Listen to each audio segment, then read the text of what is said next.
A 227-page report detailing the tragic cases of the missing and murdered and providing a call for action.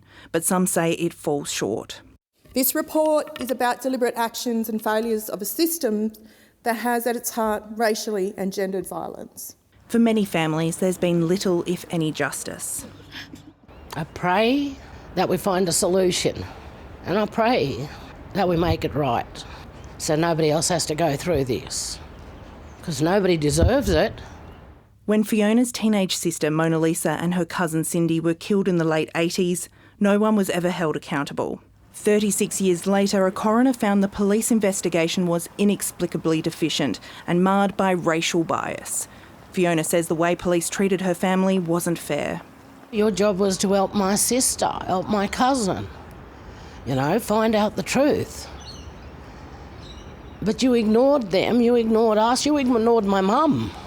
The Smiths are among the grieving families who provided a submission. Now the inquiry has called for urgent action, recommending the Attorney-General coordinates best police practices nationally by the end of next year.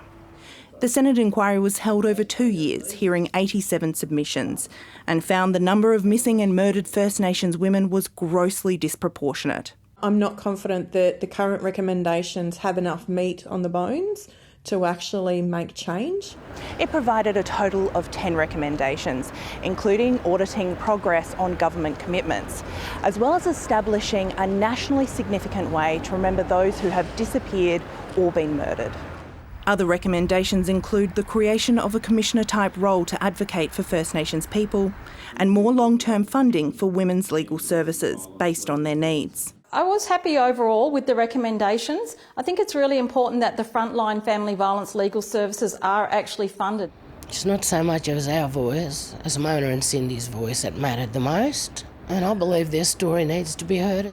The government has yet to respond to the recommendations. Stephanie Bolchi, ABC News. And if this report has raised any issues for Torres Strait Islander or Aboriginal viewers, you can contact 13 Yarn or 139276 or visit their website 13yarn.org.au.